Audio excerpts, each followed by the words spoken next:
பேசுகிறேன். நந்தகுமார் சார், எப்படி சார் புரிஞ்சுக்கிறது இப்போ இருக்கக்கூடிய பொலிட்டிக்கல் சுச்சுவேஷனை? இல்லை, இது உண்மையாலுமே விஜய் அவர்களுடைய வருகை எல்லா கட்சியுமே ஒரு ஆட்டியிருக்குன்னு தான் நம்ம பார்க்கணும். இது ஒரு பெரிய அளவுக்கு விஜய் அவர்கள் சரித்திரத்தில் இல்லாத ஒரு சாதனையை கிரியேட் பண்ணியிருக்காரு. எந்த கட்சியும் முதல் தேர்தலில் வாங்காத வாக்கு சதவீதத்தை 35% வாங்கினது தமிழகத்தில் இவர் தான் ஃபஸ்ட்டு அதிக சதவீதத்தில் வாங்கினது. அதே மாதிரி பார்த்திங்கன்னா எதிர்கட்சியாக இருக்கக்கூடிய ஐயா ஸ்டாலின் அவர்கள் முதலமைச்சராக இருந்தவரையே இன்றைக்கி எம்எல்ஏவாக கூட இல்லாத அளவுக்கு பண்ணியிருக்காங்க. ஸோ பெரிய நம்ம அதே மாதிரி அவங்க வாங்கின வாக்கு சதவீதத்தில் பார்த்திங்கன்னா குறைவான வாக்கு சதவீதம் எடுத்துக்கிட்டிங்கன்னா அவங்களுக்கு 20.32 தான் குறைஞ்ச வாக்கு சதவீதம். யார்? தாவேக்கா ஒரு தொகுதியில் வாங்கினது. அதிகபட்சமாக வாங்கின வாக்கு சதவீதம் 58.89%. விக்ட்ரி மார்ஜின் எடுத்துட்டிங்கன்னா அவங்களுக்கு ஆவரேஜ் விக்ட்ரி மார்ஜின் 22,630. அவங்க ஜெயிச்ச தொகுதியில் ஆவரேஜாக வின்னிங் மார்ஜின்லாம் எடுத்திங்கன்னா இதே அதிமுகவினுடைய வின்னிங் மார்ஜின் 15,920, திமுகவது 9,571. அப்போ நீங்கள் எந்த மேத்தமெட்டிக்கல் மெட்ரிக்ஸ் எடுத்து பார்த்தீங்கனாலும் தாவேக்கா இந்த தடவை எக்ஸ்ட்ராடினரியாக பர்ஃபார்மன்ஸ் பண்ணியிருக்காங்க. அதில் நம்ம டியூ கிரெடிட் கொடுத்தே ஆகணும். இன்றைக்கி இருக்கக்கூடிய சூழ்நிலையில் அவங்களுக்கு 108 சீட் இருக்குது. அப்போ 108 சீட் இருக்கும்போது அவர் விஜய்க்கு 2 சீட் இருந்தாலும் அவருக்கு ராஜினாமா பண்ணலனா கூட அதை ஒரு சீட்டாக தான் கன்சிடர் பண்ணுவாங்க. ஆனால் சீட்டு 2 கூட இருக்கலாம். நீங்கள் ராஜினாமா பண்ணாமல் இல்லை இருந்தாலும் ஓட்டுங்கும் போது அது எம்எல்ஏக்கு தான் ஓட்டு, நம்பர் ஆஃப் சீட்ஸுக்கு இல்லை, பர்சனுக்கு தான் அங்கே ஓட்டு. அப்போ பார்க்கும்போது இன்றைக்கி காங்கிரஸ் கொடுத்ததோட பார்த்தீங்கன்னா 112 அவங்களுக்கு வருது. ஸோ அவங்களுக்கு ஒரு மெஜாரிட்டி இன்றைக்கி ப்ரூவ் பண்ணணும்னா ஒரு 6 வேணும். அப்போ இப்போ காங்கிரஸ் அங்கே போய் என்ன சொல்கிறாங்கன்னா நீங்கள் அலையன்ஸ் நாங்கள் செக்குலராக இருக்கணும் அப்படிங்கிற மாதிரி சொல்கிறாங்க. அவங்க குறிப்பாக சொல்கிறது என்னென்னா என்டிஏ அலையன்ஸ்லேருந்து எந்த பார்ட்டிஸும் வரக்கூடாதுன்னு. அந்த கண்டிஷனை நீங்கள் வைக்கும்போது மீதி இருக்கக்கூடிய 6 பார்ட்டி தேவையை நீங்கள் கூட்டுவாங்கப்போ அது அப்போ யார் கொடுக்குறது அந்த 6?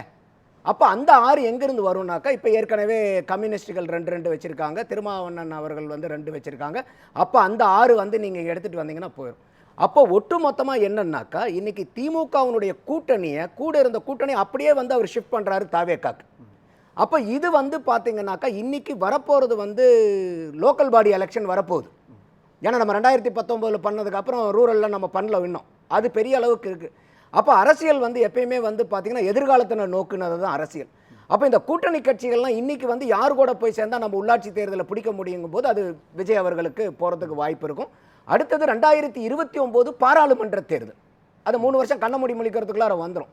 அப்போ அந்த மாதிரி போகும்போது 2024 அதிமுக காங்கிரஸ் கூடயும் இல்லை, பாரதிய ஜனதா கூடயும் இல்லை. அவங்க எந்த அளவுக்கு நிலைமை ஆச்சுன்னு பார்த்தோம். இப்போ என்ன ஆகுது? இப்போ காங்கிரஸ் பார்த்தீங்கன்னா டிவிக்கு கூட போயிட்டாங்க. இப்போ அவங்க 25 வருஷத்தினுடைய உறவை முடிச்சுட்டு இப்போ தாவேக்கா கூட போயாச்சு.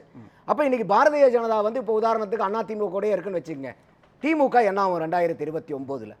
அப்போ 2019லையும் 2024லையும் நீங்கள் வாங்கின அந்த எம்பி சீட்டு இப்போ நீங்கள் வாங்க முடியாது. 2029ல் நீங்கள் வாங்கவே முடியாது. யாரை பிரதமர் வேட்பாளராக முன்னிறுத்துவாங்கன்ற கேள்வி வரும்ல. அது கூட்டு மற்ற அதுதான். இப்போ எடப்பாடியாருக்கு என்ன கம்பல்ஷன் பொலிட்டிக்கல் கெரியர் எப்படி இருக்கும்னு நினைக்கிறீங்க? திமுகவுடைய பொலிட்டிக்கல் கெரியர் தனிமைப்படுத்தப்பட்டிருக்கு. ஒரு பக்கம் என்டிஏ கூட்டணிக்குள்ள இருக்கக்கூடிய அதிமுக மோடியையோ அல்லது பாஜகவினுடைய வேறு யாரையோ பிரதமர் வேட்பாளராக ஏற்றுக்கொள்ளலாம். இதே மாதிரி இந்த பக்கம் தாவேக்கா ராகுல் காந்தியோ அல்லது வேறு யாரையாவது கூட ஏற்றுக்கலாம் காங்கிரஸ் கட்சியினுடைய தலைமையின் அடிப்படையில். திமுகவுடைய பொசிஷன் என்னவா இருக்குங்க? அது ரொம்ப இக்கட்டான பொசிஷன் தான். எப்படி அதிமுக 2024 இருந்துச்சோ அதே ஒரு தர்ம சங்கடமான நிலைமை திமுகவுக்கு வரும். அப்போ என்னன்னாக்கா நீங்கள் யார் பிரதம வேட்பாளர்னு உங்களால் சொல்ல முடியாத போது கட்டாயமாக அவங்களுக்கு இன்றைக்கி 2019 இருந்த சீட்டோ 2024 இருந்த எம்பி சீட்டோ இருக்காது. அவங்களுக்கு மத்தியில் இருக்கக்கூடிய அந்த பவர் பூராமே ரெடியூஸ் ஆரம்பிக்கும். அந்த இடத்துல நியூ பவராக தாவேக்கா எமர்ஜ் ஆகுவாங்க. இப்படி இந்த இடத்துல இருக்கும். அப்போ அந்த மாதிரி நேஷனல் லெவல் எம்பிக்கள் ஜெயிக்கும் போது நேஷனல் லெவலையும் அவங்களுக்கு வரும். ஸோ அப்போ இது தாவேக்காவை வெறும் மாநில கட்சியாக இல்லாமல் ஒரு தேசிய லெவலுக்கு கொண்டு போகிறது அந்த ஒரு தொலைநோக்கு பார்வையோடு தான் காங்கிரஸையும் அவங்க பார்த்துருக்காங்க. இப்போ பாரதிய ஜனதாவை ஒரு கொள்கை எதிரின்னு சொன்னார், சேர்றதுக்கு வாய்ப்புகள் இருக்கலாம் பின்னாடி. ஆனால் இப்போ அவங்களுடைய ஃபஸ்ட்டு ப்ரிஃபரன்ஸ் என்னென்னா காங்கிரஸ் எடுக்கிறாங்க. அப்போ கூட்டணி திமுக கூட்டணிக்கு பின்னாடி இருக்கக்கூடிய கட்சிகள் இது வரைக்கும் அவங்க எதுக்காக நாங்கள் திமுக கூட கூட்டணியில் இருக்கிறோம்னு சொல்லிட்டு இருந்தாங்க? பாரதிய ஜனதா உள்ளார வந்துடக்கூடாது, ஆன்டி மோடி ஆன்டி பிஜேபி, இதுதானே உங்களுக்கு. அப்போ இன்னைக்கு நீங்கள் ஆதரவு கொடுத்தீங்கன்னா எதுக்கு பிஜேபி வரும்? இப்போ உதாரணத்துக்கு அதிமுக சப்போர்ட் கொடுத்துட்டு அது மூலியமாக இன்டைரக்டாக பாரதிய ஜனதா வந்துருங்கிறது கூட திமுக சொல்லலாம், திமுக கூட்டணி கட்சிகள் சொல்லலாம். ஆனால் அதுக்கு ஏன் சார் நீங்கள் வாய்ப்பு கொடுக்குறீங்கன்னு தான் என்னுடைய கேள்வி. அப்ப இன்னைக்கு காங்கிரஸ் அதனால தான் அங்க போய் சேர்ந்திருக்காங்க. அப்போ நீங்க இவ்வளவு நாள் சொல்லிக்கிட்டு இருந்தது நாங்க திமுகவை கெட்டியா பிடிச்சிக்கிட்டு இருக்கிறதுக்கு ஒரே காரணம் பாரதிய ஜனதா எதிர்ப்பு, அவங்க தமிழ்நாட்டில் காலில் வரக்கூடாதுன்னு. நீங்க 2021 எல்லாரும் சேர்ந்து சண்டை போடும்போது கூட பாரதிய ஜனதாவுக்கு 4 எம்எல்ஏ கொடுத்தீங்க. இப்ப விஜய் வந்து அந்த பாரதிய ஜனதாவை ஒத்த எம்எல்ஏக்கு குறைச்சிருக்காருல்ல. அப்ப திருப்பி அவங்க இன்னும் அதெல்லாம் குறைக்கணும்னா நீங்க ஏன் திமுக பக்கம் இருக்கிறவங்க ஏன் அப்படியே வந்து தாவேக்கா கூட போய் நீங்க நிபந்தனை ஐயா தமிழ்மணி அவர் சொன்னார் பாருங்க, அதிமுக நிபந்தனையற்ற ஆதரவு நாங்க கொடுக்குறோம்னு சொல்லியிருக்கணும்னு முதல்ல. நான் என்ன பார்க்கறேன்னா திமுக கூட்டணியில் இருக்கிற கட்சி பூரா முதல்ல சொல்லியிருந்திருக்கணும். ஏன் சொல்லணும் சார்? ஏன்னா அவங்களுடைய நோக்கம் சொன்னது இல்லைங்க சார். இதுல இன்னொரு புள்ளி இருக்கு இல்லையா, காங்கிரஸ் கட்சியோடு தாவேகா கூட்டணி வைத்ததன் மூலமாக மீண்டும் காங்கிரஸ் கட்சி உயிர் பெறும் இல்லையா, மீண்டும் அவங்க வந்து ரீபில்ட் ஆவாங்க. அது தென்னிந்தியாவினுடைய வளர்ச்சியில அதுக்கு முக்கியமான பங்களிப்பா தாவேகா இருக்கும்னு பார்க்கப்படுது இல்லையா. இந்த இடத்துட்ட பாஜக என்ன ரோலை ப்ளே பண்ணுவாங்க காங்கிரஸ் கட்சிக்கு எதிராக? ஏன்னா இன்றைக்கு வந்து ஆட்சி அமைப்பதற்கான ஒரு உரிமை கோரல் நடக்கிறது போது கூட நீங்கள் எத்தனை வேட்பாளர்கள் உங்கள்கிட்ட இருக்கிறாங்க, எவ்வளோ பேர் இருக்கிறாங்கன்றதை நிரூபிங்க அப்படின்னு ஆளுநர் மாளிகை சொன்னதாக சொல்கிறாங்க இல்லையா. இது எல்லாமே செயல்பட முடியாத ஒன்று. தனிப்பெரும் கட்சியாக இருக்கக்கூடிய ஒரு கட்சிக்கிட்ட அப்படி கேட்க முடியாது. அந்த இடத்தை நோக்கி நகருது அப்படின்றதுல இதெல்லாம் பாஜகவுடைய மூவ்மெண்ட் உள்ள இருக்குன்னு தானே அர்த்தம்? இல்லை, அப்படி இருந்துச்சுன்னா இது தவறான நடவடிக்கை. ஏன்னா ஏற்கனவே தமிழகத்தில் இருக்கக்கூடிய பிரச்சனை என்னன்னு கேட்டிங்கனாக்கா, மக்களால் தேர்ந்தெடுக்கப்பட்ட அரசாங்கத்துக்கும் கவர்னருக்கும் இருக்கக்கூடிய அந்த உறவுங்கிறது தான் இவ்வளவு நாள் கசப்பான உறவாக இருந்துச்சு. இப்போ கவர்னரும் புதுசு, வந்திருக்கக்கூடிய மக்கள் தலைவரும் இப்போ வந்து புதுசாக விஜய் அவர்கள் மக்களால் தேர்ந்தெடுக்கப்பட்டு வந்திருக்கார். அப்போ இது வந்து ஒரு புதிய உறவை நோக்கி போகணும். அப்போ வந்து பார்க்கும்போது ஒரு சுமூகமான உறவும் மத்திக்கும் மாநிலத்துக்கும் வேணுங்கிறது தான் மக்களுடைய எதிர்பார்ப்பு. ஏன்னா திமுக அதை தான் வந்து இப்போ அவங்க மக்கள் நிராகரித்தது என்னன்னா, தமிழ்நாட்டுக்கும் டெல்லிக்கும் தான் சண்டைன்னு இவங்க கட்டின நெரேட்டிவை மக்கள் தோக்கடிச்சிருக்காங்க. அப்போ அதை வந்து நீங்கள் அதை புரிஞ்சுக்கிட்டு இப்போ வந்திருக்கக்கூடிய புது அரசாங்கத்துக்கு இன்னைக்கு கான்ஸ்டிடியூஷன் பிரகாரம் 118 எம்எல்ஏக்கள் ஆதரவு இருந்தால் தான் நாங்கள் உங்களை கூப்பிடுவாங்கிறது எந்த இடத்துலையும் கிடையாது. அவங்க ப்ரீபோல் அலையன்ஸ்ல யாராவது மெஜாரிட்டி இருந்தாங்கன்னா அப்போ நாளைக்கு விழா வச்சிருந்துருக்கலாம் இல்லையா. நாளைக்கு தான் அவங்க ஒரு 11:30 மணிக்கு அந்த முதலமைச்சராக பதவியேற்கக்கூடிய விழா வைக்கிறாங்க. இன்றைக்கு போய் ஆளுநர் மாளிகை கேட்கிறாங்க. ஆனால் சில கொஸ்டினை வந்து ஆளுநர் மாளிகை கேட்டதாக சொல்லப்படுகிறது.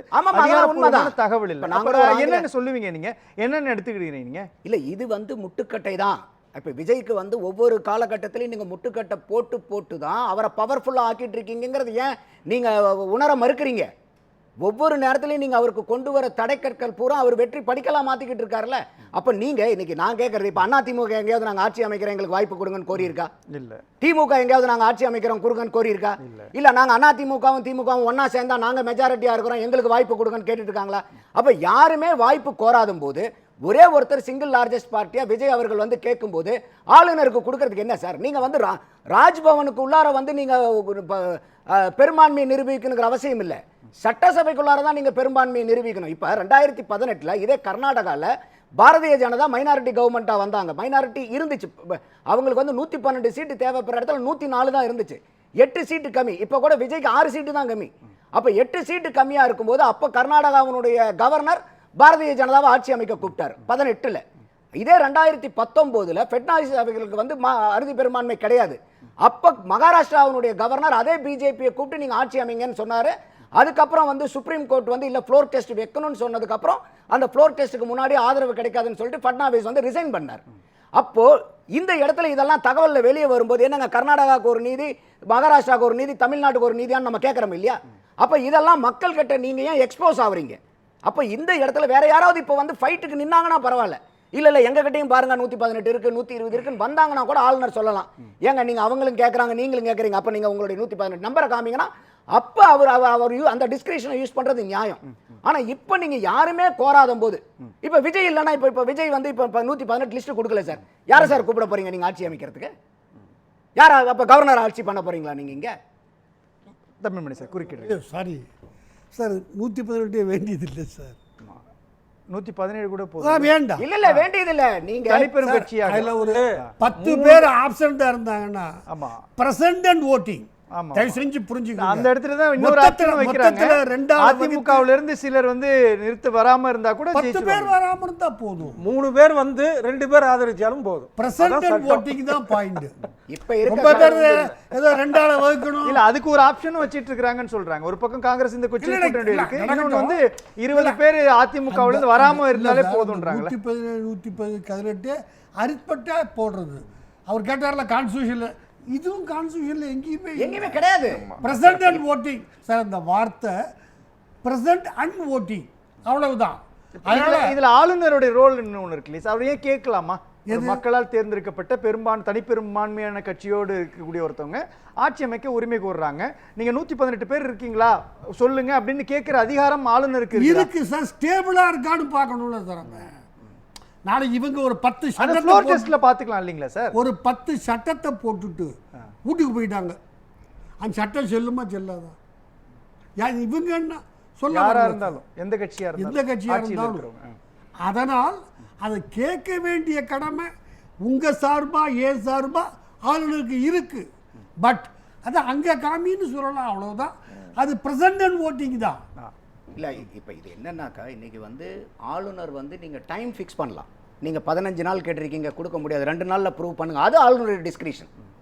15 நாள் முடியாது, ஒரு 2 நாளில் நிரூபிங்க, இல்லை 3 நாளில் நிரூபிங்க. ஆளுநருக்கு வந்து டிஸ்கிரிஷன் இருக்குது, அதில் யாருக்கும் சந்தேகம் இல்லை. ஆனால் அந்த டிஸ்கிரிஷனை நீங்கள் எப்படி பயன்படுத்துறீங்கன்னு தான். வேற யாராவது இன்னைக்கு வந்து கிளைம் ஸ்டேக் பண்ணுறதுக்கு யாராவது இருக்காங்களா ரீகன்? நான் அதனால தான் என்னுடைய கேள்வி. இப்போ வந்து டிவிக்கே கிளைம் பண்ணலீங்க, வேற யாருங்க நீங்கள் வச்சு கவர்மெண்ட் ஃபார்ம் பண்ண போகிறீங்க? அப்போ யாராவது இருந்தாங்கன்னா அப்போ ஆளுநர் வந்து டிஸ்கிரிஷன் யூஸ் பண்ணலாம். இல்லைங்க 2 பேரும் வரீங்க, அப்போ வந்து பார்த்தீங்கன்னா யாருக்கு மெஜாரிட்டி காமிங்க, அதுக்கு நான் உங்களுக்கு ப்ரிஃபரன்ஸ் கொடுக்குறேன்னு சொல்லலாம். அப்போது இது வந்து பார்த்தீங்கன்னா ஒரு கவர்மெண்ட் ஃபார்ம் பண்ணுறதே என்னென்னா லைக்லிவுட் ஆஃப் ப்ரூவிங் த மெஜாரிட்டியை நிரூபிக்கக்கூடிய ஒரு சாத்தியக்கூறுகள் இருக்காங்கிற அடிப்படையில் தான் அந்த வாய்ப்பு கொடுக்க முடியுமே ஒழிய, அது சாத்தியக்கூறு இருக்குதுங்கிறத நிரூபிக்க வேண்டிய இடம் வந்து சட்டமன்றமே ஒழிய ராஜ்பவன் இல்லை. பேசலாம் ஆர்எக்ஸ் குறுக்கிட்டீங்க. சொன்ன மாதிரி நான் என்னன்னா 2013 ஆம் ஆத்மிக்கு இதே நிலைமை வந்துச்சு. அப்போ என்ன, இப்போ சார் சொன்ன மாதிரி பார்த்தீங்கன்னா வெளியிலேருந்து நாங்கள் ஆதரவு கொடுக்குறோம். ஏன்னா அங்கே 3 கார்னர் ஃபைட் இருந்துச்சு, பிஜேபி, காங்கிரஸ், ஆம் ஆத்மி. அப்போ காங்கிரஸ் வந்து ஆதரவு கொடுத்துச்சு. அதை வந்து நான் just want to give an example, that is it has happen in the past. டெல்லியில் இந்த மாதிரி நடந்திருக்கு. எல்லாருமே வந்து எதிர்கட்சியாக போராடினவங்க கூட வந்து பார்த்தீங்கன்னா வெளியிலேருந்து ஆதரவு கொடுக்குறோன்னு சொல்லியிருக்காங்க. இது நடந்திருக்கு. ஆர்டர் ஆஃப் ப்ரிஃபரன்ஸ் வந்து பார்த்தீங்கன்னா 4 ஆர்டர் ஆஃப் ப்ரிஃபரன்ஸுங்க. ஃபர்ஸ்ட் வந்து பார்த்தீங்கன்னா ப்ரீ போலில் இருக்கக்கூடிய அலையன்ஸுடைய மெஜாரிட்டிக்கு ஃபர்ஸ்ட் வாய்ப்பு கவர்னர் கொடுப்பாரு. 2வது வந்து பார்த்தீங்கன்னா single largest party with support letter. 3வது வந்து போஸ்ட் போல் அலையன்சஸில் மெஜாரிட்டி. 4வது வந்து இப்போ சதீஷ் சொல்கிற மாதிரி மைனாரிட்டியாக இருந்தாலும் அவுட் சைட் சப்போர்ட் இருந்தாலும் நீங்கள் 4வது அவங்கள கூப்பிடலாம். அப்போ இந்த 4 தான் வந்து ஆர்டர் ஆஃப் ப்ரியாரிட்டியில் வந்து கவர்னர் வந்து அந்த ஸ்டேட்ஸுக்கு வந்து கிளைம் பண்ண. இதுக்கு திமுக முடிஞ்சிருச்சுங்கிற கேள்வி இல்லை, கேள்வி வந்து தனித்து விடப்பட்டிருக்காங்களா? அப்போ திமுகவினுடைய பலம் இவ்வளவு நாள் சொல்லிக்கிட்டு இருந்தது வந்து அவங்க கூட்டணி தான் பலம்னு சொல்லி 19, 21, 24 ஜெயிச்சிட்டு இருந்தாங்க. அந்த கூட்டணியை வந்து உடைக்கிறன்னு விஜய் சொல்லியிருந்தாரு. அதே மாதிரி வந்து அதை உடைச்சு அதை தோல்வியை பண்ணாங்க. இன்றைக்கி வந்து பார்த்தீங்கன்னாக்கா இந்த ஏண்டா இந்த விஜயை தொட்டன்னு நீங்கள் வருத்தப்படுற அளவுக்கு நான் செய்வேன் அப்படிங்கிறத பிரச்சாரத்தில் ஒரு டைலாக் சொன்னார் விஜய். அந்த மாதிரி என்ன ஆகுதுன்னா, இப்போ காங்கிரஸ் கூட இருந்த 25 வருஷம், இப்போ நேஷனல் பார்ட்டினா அவங்க தான் அலையன்ஸில் இருந்தாங்க, இப்போ காங்கிரஸ் அங்கே போயிருச்சு. அப்போ காங்கிரஸ் போயிட்டு இல்லை வந்து நீங்கள் செக்குலர் ஃபோர்ஸஸ் தான் கொண்டு வரும்போது Congress may have some agenda to pull other parties from DMK. அப்போ வந்து இந்த மீதி இருக்கக்கூடிய அந்த திமுக கூட கட்சியையும் வந்து இன்னைக்கு தாவே பக்கம் அவங்க கொண்டு போய் சேர்த்துன வாய்ப்பு இருந்துச்சுன்னா திமுக வந்து தனித்து விடப்பட்டிருக்காங்கிற அந்த பொருளை தான் பார்க்குறானே ஒழிய திமுக வந்து இதோட முடிஞ்சிருச்சு அப்படிங்கிறதெல்லாம் கிடையாது. எந்த கட்சிக்குமே அது அந்த சூழ்நிலை வராது. ஆனால் அந்த கேள்வியை பார்க்கும் போது தனித்து விடப்பட்டிருக்கா அப்படின்னாக்கா கூட இருக்கக்கூடிய கூட்டணி கட்சிகள்லாம் விலகி வராங்களாங்கிற அடிப்படையில் பார்க்கும்போது இன்னைக்கு காங்கிரஸ், நாளைக்கு யார் யாரெல்லாம் போக போறாங்கிற அந்த அடிப்படையில் மக்கள் வாக்களிச்சிருக்காங்கன்னு தான் நான் பேசலாம். சோமு சார், பல தேர்தலில் நான் சொன்னது தான், நான் சொன்னது இல்லை, பெர்னார் சார் சொன்னது. பெரும்பாலான முட்டாள்கள் சேர்ந்து சிறுபான்மை அறிவாளிகளும் ஆளக்கூடியது தான் ஜனநாயகம்னு சொன்னது நான் சொல்லலை, அவரு சொன்னது. இது இந்த தேர்தல்களில் பல தேர்தலுக்கு குறிப்பிட்டிருக்காங்க. அதிமுக ஆண்டுட்டு இருந்துச்சுன்னு சார்